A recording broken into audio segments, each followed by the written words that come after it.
Assalamualaikum warahmatullahi wabarakatuh. Saya Alisa Nurfadila dengan NIM 24010251144. Pada video ini saya akan menyampaikan rencana pelaksanaan pembelajaran RPP mata pelajaran IPAS kelas 5 sekolah dasar dengan materi sifat-sifat cahaya pada topik bagaimana cahaya bekerja yang meliputi cahaya merambat lurus, dipantulkan, dan dibiaskan.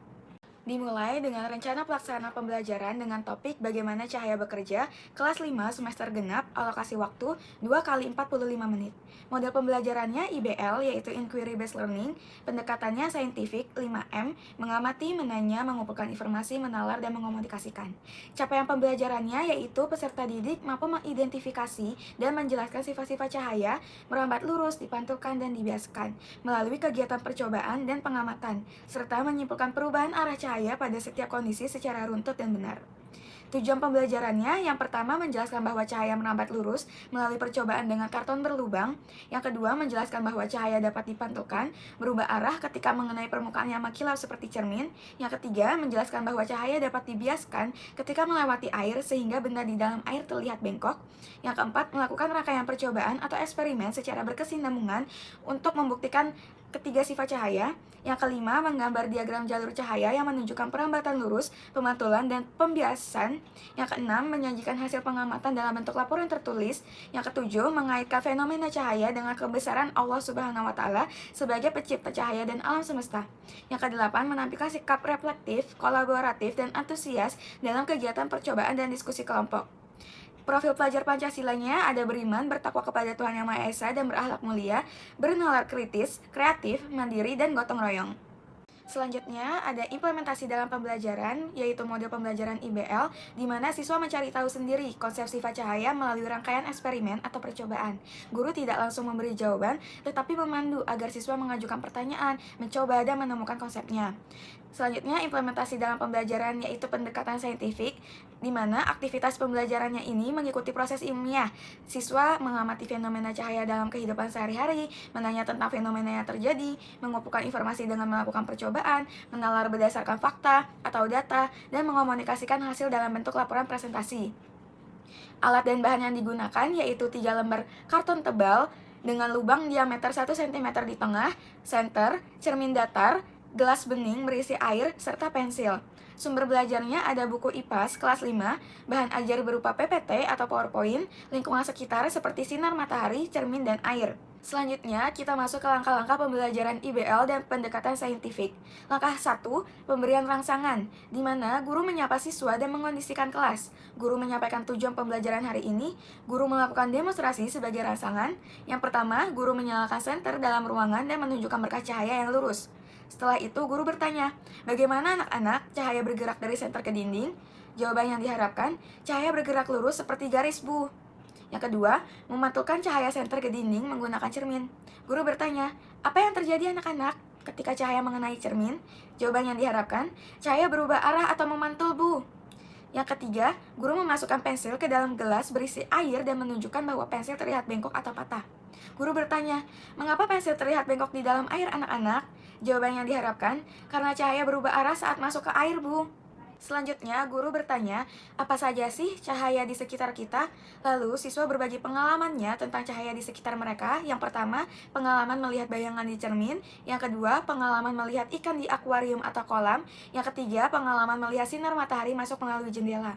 Lalu, guru menyampaikan masalah yang akan diselesaikan melalui kegiatan belajar hari ini. Seperti, bagaimana sih sebenarnya cahaya bekerja itu anak-anak? Apakah cahaya selalu bergerak lurus atau bisakah cahaya berubah arah? Langkah kedua yaitu mengidentifikasi masalah. Dengan guru membagi siswa menjadi beberapa kelompok yang terdiri 4-5 orang, guru membagikan LKPD sebagai panduan menyelesaikan masalah, mencatat data, menganalisis, dan menghasilkan kesimpulan. Setiap kelompok mendiskusikan dan menuliskan pertanyaan penyelidikan mereka di LKPD. Pertanyaan pertama, tentang perambatan cahaya. Apakah cahaya selalu bergerak lurus atau bisa berbelok dengan sendirinya? Pertanyaan kedua, tentang pemantulan cahaya. Bisakah kita mengubah arah cahaya menggunakan cermin? Pertanyaan ketiga, tentang pembiasan cahaya di air. Mengapa pensil terlihat bengkok ketika dimasukkan ke dalam air? Lalu, setiap kelompok merumuskan dugaan sementara mereka di LKPD. Contoh dugaan sementara siswa, dugaan pertama, kami menduga cahaya bergerak lurus karena ketika kami melihat sinar matahari masuk dari jendela, cahaya terlihat seperti garis lurus yang tidak berbelok-belok. Dugaan kedua, kami menduga cahaya akan berubah arah ketika mengenai cermin, seperti bola yang memantul di dinding. Dugaan ketiga, kami menduga pensil terlihat bengkok di air karena cahaya berubah arah saat masuk ke air, sehingga mata kita melihat posisi pensil yang berbeda. Langkah ketiga, pengumpulan data. Siswa melakukan 3 percobaan berkesinambungan untuk mengumpulkan data tentang sifat-sifat cahaya. Tahap 1, cahaya merambat lurus. Siswa melakukan percobaan dengan menyusun 3 karton berlubang dengan penyangga sehingga membentuk lorong. Siswa mengatur posisi karton agar ketiga lubang sejajar dalam satu garis lurus. Siswa menyorotkan senter dari ujung lubang karton pertama. Siswa mengamati apakah cahaya keluar dari lubang karton ketiga. Siswa mencoba menggeser salah satu karton sehingga lubangnya tidak sejajar. Siswa mengamati apa yang terjadi. Lalu siswa menjawab pertanyaan pengamatan yang ada di LKPD. Apakah cahaya bisa keluar dari lubang terakhir ketika semua lubang sejajar? Contoh jawaban, ya. Apa yang terjadi jika salah satu karton digeser sehingga lubangnya tidak sejajar? Contoh jawaban, cahaya tidak keluar. Mengapa cahaya tidak bisa keluar jika lubangnya tidak sejajar? Contoh jawaban, karena cahaya tidak bisa lewat jika jalannya lurus, tidak bisa membelok sendiri. Lalu, siswa mencatat hasil dan menjawab tabel yang ada di LKPD. Setelah itu, siswa menggambar diagram jalur cahaya dari senter melewati ketiga lubang di dalam isi LKPD yang telah guru berikan. Selanjutnya, tahap 2, yaitu cahaya dipantulkan. Ini melanjutkan dari tahap 1, di mana siswa mempertahankan posisi karton pertama dan kedua tetap sejajar. Siswa memindahkan karton ketiga dan menggantinya dengan cermin datar yang diletakkan dengan sedikit kemiringan di depan lubang karton kedua. Siswa menyorotkan cahaya melalui lubang karton pertama dan kedua menuju cermin. Siswa mengamati kemana arah cahaya setelah mengenai cermin.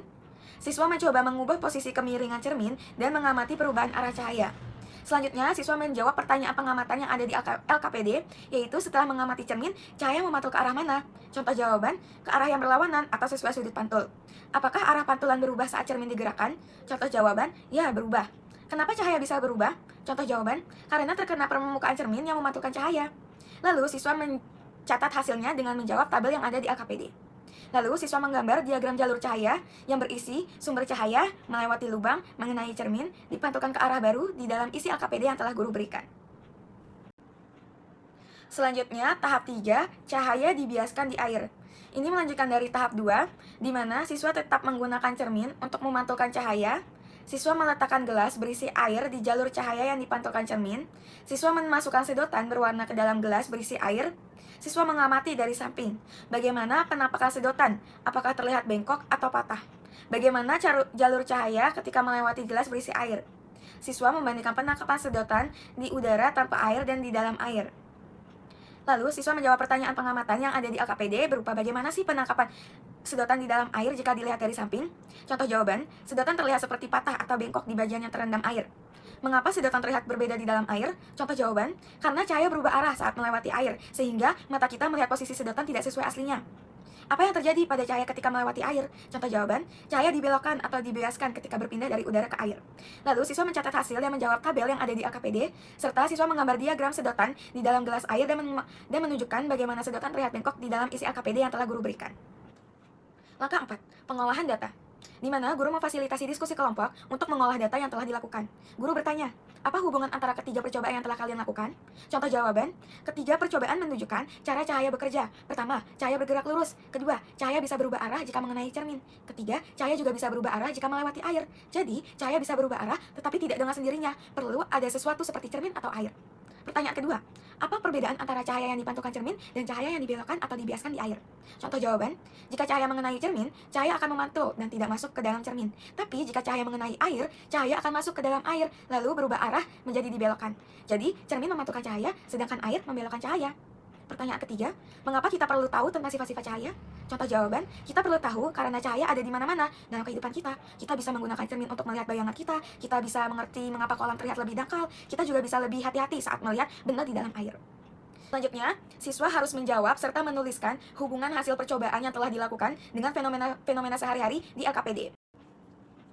Langkah kelima, pembuktian di mana setiap kelompok harus mempresentasikan hasil kerja mereka dari LKPD yang sudah dikerjakan yang meliputi pertanyaan penyelidikan yang telah dibuat, dugaan sementara hipotesis kelompok, jawaban atas pertanyaan pengamatan, tabel hasil pengamatan, diagram jalur cahaya, analisis data, dan hubungan hasil percobaan dengan fenomena sehari-hari, serta kesimpulan dari hasil percobaan. Selanjutnya, setiap kelompok ini harus membuktikan apakah hipotesis dugaan sementara mereka itu sesuai dengan hasil percobaan atau tidak. Lalu, kelompok lain memberikan tanggapan dan pertanyaan. Selanjutnya, langkah ke-6 yaitu menarik kesimpulan, di mana di sini setiap kelompok harus merumuskan kesimpulan berdasarkan hasil percobaan di LKPD yang telah dilakukan. Nah, contoh jawaban yang diharapkan dari percobaan yang kami lakukan, kami menyimpulkan bahwa 1. Cahaya merambat lurus. Cahaya tidak bisa berbelok dengan sendirinya. Cahaya harus bisa lewat kalau jalannya lurus. Kalau ada yang menghalangi, cahaya tidak bisa lewat. Yang kedua, cahaya dapat dipantulkan. Kalau cahaya kena cermin, cahaya akan memantul dan berubah arah. Kita bisa mengatur kemana cahaya akan memantul dengan menggerakkan cermin. Yang ketiga, cahaya dapat dibiaskan di air. Kalau cahaya lewat air, cahaya akan berubah arah. Makanya, benda di dalam air terlihat bengkok atau seperti patah. Ketiga sifat cahaya ini sangat bermanfaat dalam kehidupan kita sehari-hari. Lalu di sini ada aspek penilaian, indikator penilaian, dan teknik penilaian. Di sini juga ada rubrik penilaian dari kegiatan eksperimen sifat-sifat cahaya, di mana skor 4 yaitu sangat baik, skor 3 baik, skor 2 cukup, dan skor 1 perlu bimbingan. Selanjutnya, kita memasuki bagian lembar kerja peserta didik atau LKPD. Pada tahap ini, saya membagi peserta didik ke dalam kelompok yang terdiri dari 4-5 orang. Nah, setelah kelompok terbentuk, saya melakukan demonstrasi di depan kelas sebagai bentuk pemberian rangsangan.